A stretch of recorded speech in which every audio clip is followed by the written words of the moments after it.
Sabe aquela vontade de doce que muitas mulheres têm na TPM? E ainda junto disso, aquela irritação. Então, tudo acaba irritando a mulher, qualquer coisinha ela já se estressa. Isso muitas vezes acontece porque nesse período a gente tem baixos níveis da serotonina. O que acontece é que muitas pessoas, elas não têm esse baixo nível de serotonina só na TPM, mas o mês inteiro. E é justamente assim que ela vai ficar com diversos tipos de sintomas característicos de uma falta de serotonina.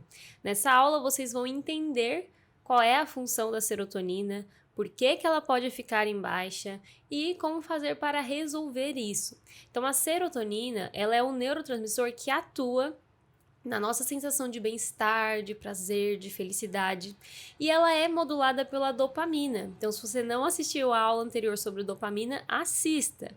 A dopamina é quem faz a gente ir atrás da serotonina. A dopamina faz a gente agir. Quando a gente tem ali aquela sensação de prazer, né, de bem-estar, aí a gente libera a serotonina. E as funções, então, da serotonina estão aqui em regular o nosso humor, no sentido da gente ficar com humor estável, equilibrado, ou ficar com oscilações de humor, regular o nosso apetite. Tanto que uma pessoa, quando ela está com essa desregulação da serotonina, ela vai ter aquela fome insaciável. Regular também os movimentos intestinais, então a serotonina tem um papel aqui no nosso intestino, seja de contribuir para que ele fique mais relaxado ou para que ele fique mais preso. E também no nosso sono, porque a serotonina vai dar origem à melatonina, que é o hormônio que faz com que a gente consiga dormir. Tem também relação aqui na nossa libido e na nossa função cognitiva. Ou seja, a serotonina é um neurotransmissor muito importante para a nossa saúde mental.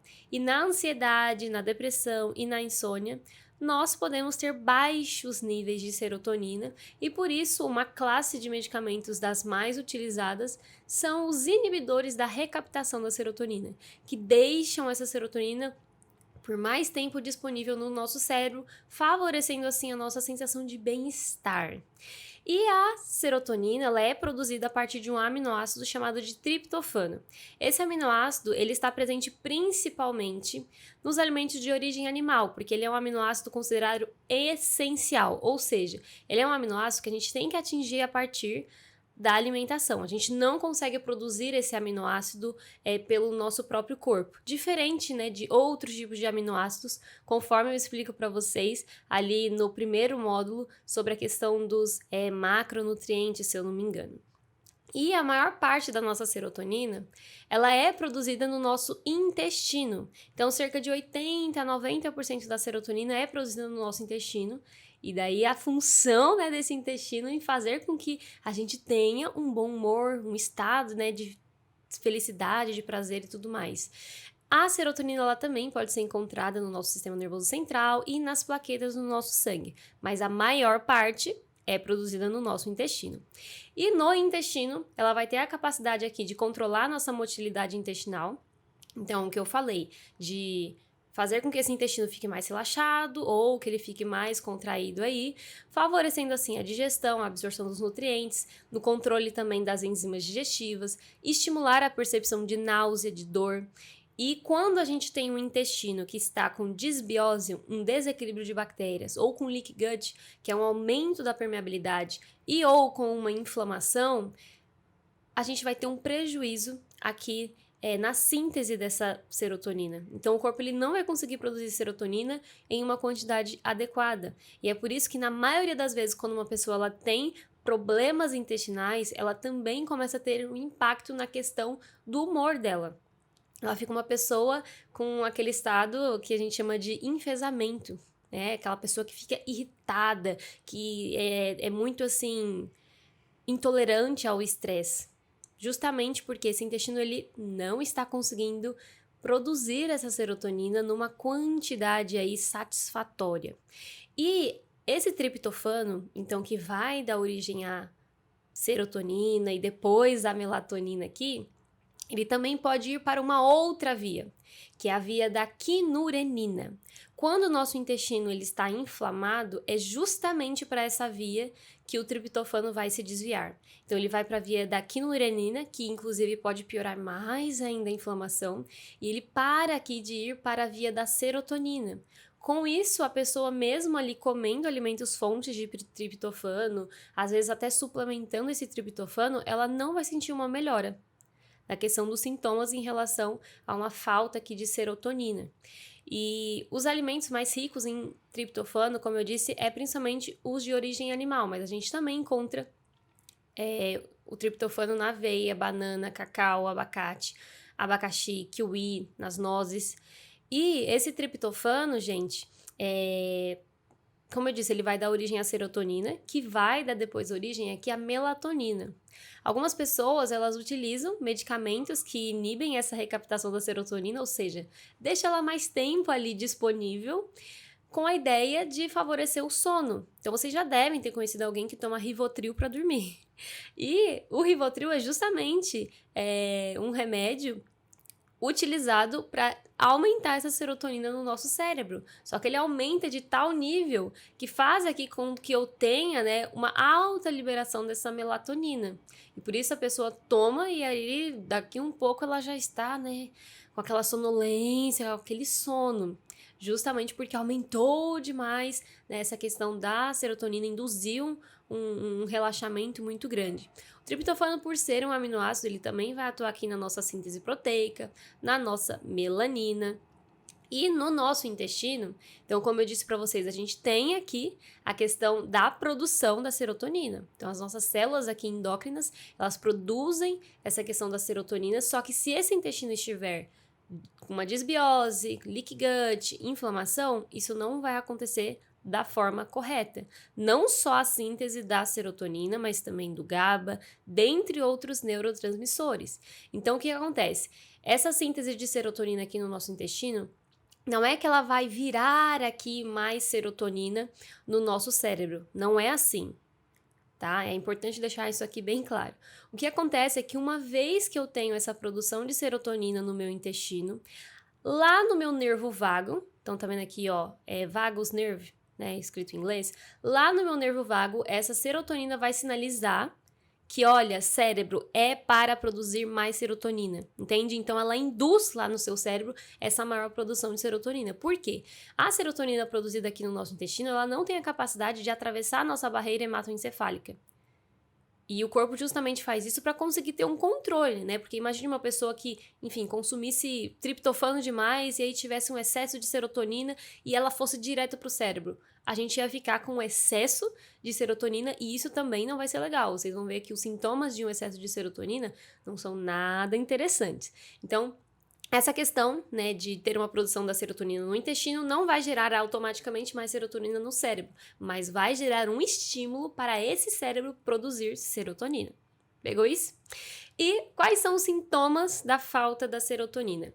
Oscilações de humor, então aquela pessoa que uma hora ela tá triste, daqui a pouco ela tá dando risada, daqui a pouco ela tá irritada, enfim, fica naquela oscilação, ela não se mantém em um humor estável. Não tolerar aqui situações estressantes, então qualquer coisinha a pessoa já perde a cabeça. E aí vocês vão ver que os sintomas aqui da falta de serotonina, eles também se encaixam nos sintomas ali em relação ao cortisol. Quando a gente tem um cortisol ou muito elevado ou um cortisol baixo. Porém, alguns outros sintomas vão diferenciar um do outro. Ou você pode realmente ter os dois acontecendo. Tanto esse desequilíbrio do cortisol, quanto da serotonina. Necessidade de doce, chocolate, principalmente ali no período da tarde e da noite. Isso aqui é bem característico de uma falta de serotonina. Porque uma vez que você consome o chocolate, principalmente, que tem ali o cacau, que vai ser rico nessa questão de aumentar a nossa serotonina, porque ele é rico em triptofano, você vai querer mais dele, porque justamente o cérebro sabe que ali você vai ter uma fonte de serotonina, mas é uma fonte muito rápida, que você come e daqui a pouco já passou o seu prazer, né? Um aumento da vontade de comer, porque justamente a serotonina, lembra que eu falei pra vocês que ela vai regular o nosso apetite? Então, uma pessoa que fica com descontrole de serotonina, ela pode ficar com esse apetite, né, muito aumentado, essa vontade de ficar comendo toda hora. Na ansiedade, a gente pode ter aqui a falta da serotonina, irritabilidade, agressividade, dificuldade para dormir, justamente porque a serotonina vai dar origem ali à melatonina. TPM, crises de choro e pensamentos negativos, então aquela pessoa que do nada ela começa a chorar sem parar, ou que ela fica com, né, excesso de pensamentos negativos, e a baixo libido seriam aqui alguns sintomas dessa falta da serotonina. E eu uso com os meus pacientes um questionário para avaliar se há uma deficiência de fato de serotonina. Então, se você já passou em consulta comigo e eu ali desconfiei, provavelmente eu já fiz aqui algumas dessas perguntas. Se você se irrita muito fácil, por vezes é que você perde a cabeça. Se isso acontece bem, às vezes você pontua como 1. Se isso acontece com mais regularidade, mas não é toda semana, 2. Se isso acontece toda semana, mas não necessariamente todos os dias, 3. Se isso acontece todos os dias praticamente, aí você pontua como 4. Então, se sentir frequentemente insatisfeito, impaciente, incompreendido, não tolerar contratempos, não suportar se sentir frustrado, ter frequentemente essa oscilação de humor, ter agressividade, controlar mal os impulsos, então de ficar beliscando durante o dia, e aí a gente também pensa na dopamina, porque um está ligado com o outro. Uma necessidade de doces, né, ou chocolates aqui à tarde ou à noite. Necessidade por estimulantes, então aquela pessoa que fala, não consigo passar o meu dia sem tomar café. Ai, se eu não tomar café, eu não sou eu não consigo ter energia e tudo mais. Ou, às vezes, pode ser por um chá, principalmente um chá aí que tenha cafeína, chá verde, chá preto. Álcool, tabaco, se é uma pessoa que fuma. Ter dificuldade para se desligar ali do trabalho, principalmente de tarde para noite. Então, aquela pessoa que não consegue, né, se desconectar ali das tarefas e tudo mais. Se a pontuação desse questionário fica acima de 10, a gente pensa então que há uma deficiência de serotonina acontecendo. E nesse caso, eu gosto de suplementar aqui o 5-HTP, bem mais até do que o triptofano, porque como o triptofano ele tem o risco de ir para a via da quinurenina, não gosto muito. Já o 5-HTP ele não tem esse risco. Tá? Então, a gente pode pensar nessa suplementação ou também de algum outro tipo de suplemento que vai aumentar a serotonina, que eu vou falar com vocês. E o que causa essa falta de serotonina, gente? Qual que é a razão disso? Primeiro, a parte aqui de um intestino inflamado com desbiose. Por quê? 80 a 90% dela é produzida no nosso intestino. Então, não tem como eu falar de melhorar a serotonina se eu não pensar no meu intestino. A neuroinflamação, que é uma situação em que o corpo fica em um estado inflamatório que vai afetar aqui a parte do nosso cérebro, causando um desequilíbrio de neurotransmissores. Muitas vezes essa neuroinflamação, ela vem justamente de um intestino com desbiose, que o intestino que começou inflamado e aí ele passou a gerar inflamação em outras regiões do meu corpo. E a gente tem um eixo muito ali forte entre cérebro e intestino, tanto que hoje o nosso intestino ele é chamado de segundo cérebro.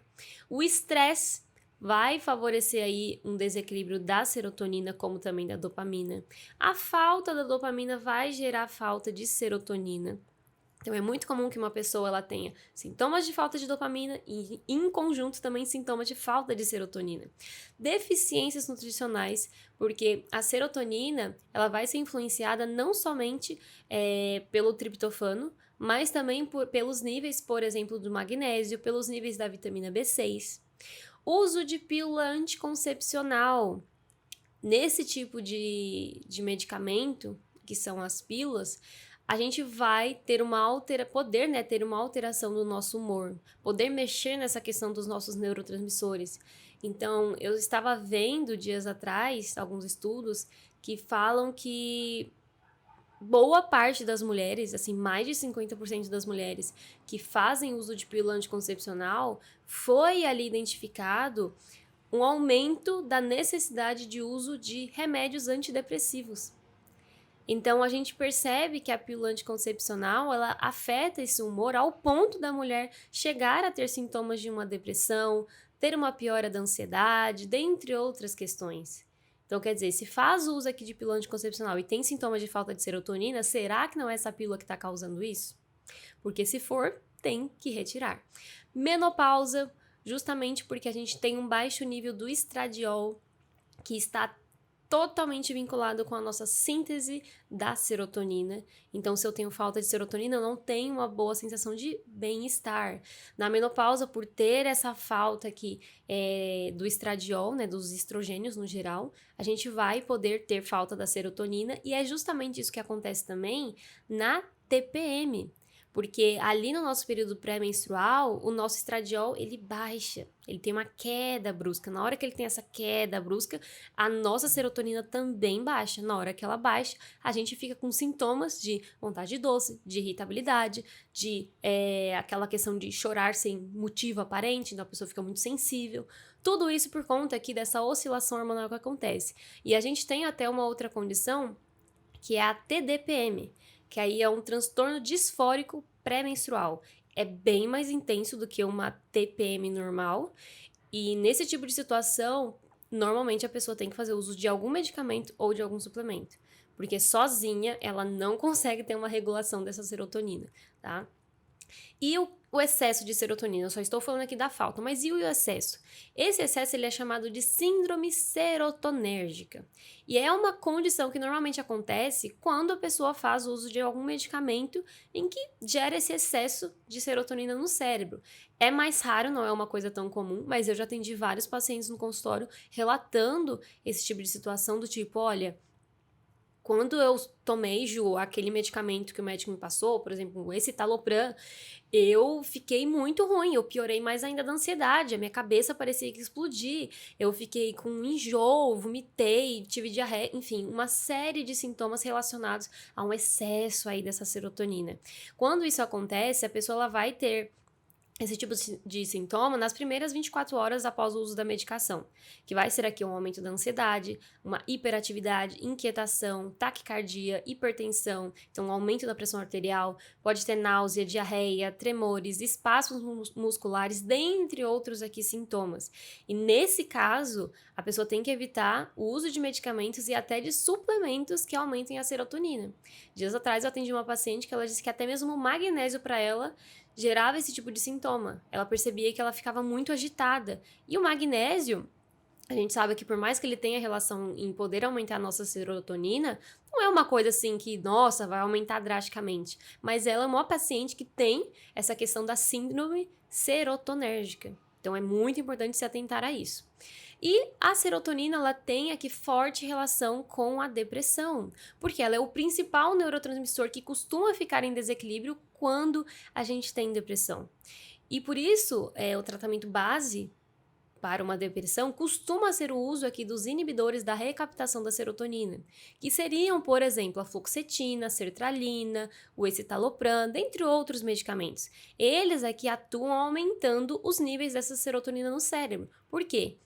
Eles inibem a recaptação, ou seja, se o corpo ele ia captar essa serotonina e deixar ela menos disponível, com esse medicamento, não. Essa serotonina, ela fica mais tempo ali disponível, por isso a pessoa tem ali um aumento da sensação de bem-estar. Porém, gente, entretanto, a gente tem que pensar que esse tipo de medicamento, ele só inibe a serotonina de ir embora, mas ele não atua na produção em si da serotonina. Então, a pessoa que ela toma esse remédio, mas o intestino dela tá ali todo poliesculhambado, coitado, todo inflamado, ela não consegue ter produção da serotonina. Ela pode tomar esse medicamento e não perceber uma melhora significativa. Porque o corpo ele vai inibir o que se ela não está conseguindo produzir direito? Entende? Então, por isso que numa situação de depressão, é essencial a gente avaliar a questão intestinal, a questão das deficiências nutricionais também, porque é a partir disso que eu consigo ter a produção dos meus neurotransmissores, entendem? E nem sempre na depressão, utilizar esse medicamento vai ser o suficiente, porque na depressão a gente pode ter, junto com ali uma falta de serotonina ou a falta da dopamina. A depressão por falta de serotonina, ela é evidenciada aqui, ela é caracterizada pela ansiedade e uma irritabilidade. Também por uma sensação de pouco bem-estar. Não seria essa palavra pouco bem-estar, mas é aquela pessoa que ela não se sente com bem-estar equilibrado, ela tem muita oscilação de humor, dentre outras questões. Já em uma depressão pela falta da dopamina, a pessoa ela já vai ter uma apatia, ela não fica uma pessoa muito ansiosa, né, agitada e tudo mais, ela fica uma pessoa mais apática, mais assim, tanto faz, sabe, a água correr pra cima quanto correr pra baixo, ela ela não se importa. Uma constante falta também de motivação em realizar as tarefas do dia a dia. Então, aquela pessoa que ela sente, às vezes, uma dificuldade de ter que fazer uma coisa simples, de arrumar a cama dela. Então, é uma falta de alegria em viver, em fazer tarefas simples. Isso aqui é bem relacionado a uma falta de dopamina. E como que a gente faz para aumentar a serotonina pela nutrição? Bom, a gente pode ter aqui o triptofano, por meio da suplementação do L-triptofano. A quantidade pode variar bastante, tá, gente? Aqui de 100 a 500, por exemplo, miligramas, de 2 a 3 vezes ao dia, então manhã, tarde e noite. Mas eu prefiro já dar o 5-HTP, porque esse triptofano ele pode se desviar para a via da quinurenina e não ser, né, bem ali conduzido para virar a serotonina. Já o 5-HTP não, ele já é a forma ativa aí que vai gerar serotonina 100%. Então, o 5-HTP, a dose que a gente precisa dele é bem menor, né, de 50 a 100 miligramas, por exemplo, 2 vezes ao dia, na maioria das vezes, então manhã e tarde ou manhã e noite. Um outro suplemento que aí vai dar origem a esse 5-HTP é a Grifônia simplicifolia. Tá? Um fitoterápico, quantidade média que seria de 100 miligramas. O magnésio, ele tem uma relação nisso também, principalmente aqui o magnésio, glicina, que é conhecido como magnésio quelado ou quelato, em torno de 350 miligramas uma vez ao dia. Pode ser de manhã, pode ser à tarde, pode ser à noite. Eu costumo colocar no momento em que a pessoa mais sente uma piora da ansiedade. Se é de manhã, eu coloco de manhã. Se é à tarde, eu coloco à tarde. Se é à noite, eu coloco à noite, tá? A piridoxina, que seria a nossa vitamina B6, ela também vai ter uma atuação em aumentar a nossa serotonina. Dose dela aqui entre 30 a 60 miligramas de 1 a 2 vezes ao dia, manhã e tarde. Então, eu gosto de colocar, por exemplo, magnésio mais a B6, ou então na questão de um triptofano e mais a B6, por exemplo, tá? O Crocus sativus, ele vem ali do açafrão verdadeiro. Esse tipo de açafrão, ele vem de uma planta, tá? Ele não vem da questão daquele rizossoma, como é o caso do açafrão que a gente conhece no dia a dia, que é o açafrão da terra. Ele já é uma outra derivação. E esse Crocus sativus, que é, né, o principal ativo ali desse tipo de açafrão, ele vai ter uma ação fitoterápica no nosso cérebro em inibir a recaptação da serotonina. Então, assim como, né, aquelas medicações. Claro que em um nível diferente. A quantidade dele que pode variar bastante, de 50 a 250 miligramas, de 1 a 2 vezes ao dia, manhã e tarde, ou manhã e noite, por exemplo. E aumentar aqui as fontes da dieta de alimentos que sejam ricos em triptofano também é válido. Então, das carnes, ovos, aveia, banana, cacau, abacate, abacaxi, kiwi, nozes. A gente pode, por exemplo, fazer uma banana com cacau, né? Ou, enfim, misturar aveia, banana e cacau, né? Fazer um bolo, de repente, de aveia, banana e cacau, ou misturar aqui o abacate com cacau, um abacaxi com cacau ou canela. A canela também tem essa capacidade de aumentar o triptofano. Um kiwi, enfim, dá pra gente utilizar de várias maneiras, tá? E tem como a gente manipular isso. Eu gosto, por exemplo, dessa fórmula aqui que vem a Grifônia e também o Crocus sativus. Às vezes eu nem coloco o Crocus sativus junto, eu só coloco aqui a Grifônia, que ela às vezes já vai ser o suficiente para aumentar a serotonina dessa pessoa. E se a gente quiser que a absorção seja bem boa, o ideal é colocar via sublingual, tá? Tem um custo um pouco mais alto, mas assim, vai ter um benefício, né, um efeito, digamos que mais significativo. Em torno de 2 vezes ao dia. Eu gosto de colocar pela manhã e à tarde, que é normalmente quando a pessoa tem vontade de doce, né, período da tarde. Opções prontas, né, dessa questão para aumentar a serotonina, a gente tem o 5-HTP, a gente encontra da marca Central Pharma, tem ali de 50 miligramas, tem de 100 miligramas. Crocus sativus a gente encontra da Vitafor e da Central Pharma. Também tem variações ali da quantidade dele. Então, com essa aula, eu espero que vocês tenham aprendido sobre a serotonina. E a partir de agora, o que você pode fazer para regular a sua serotonina e se sentir melhor?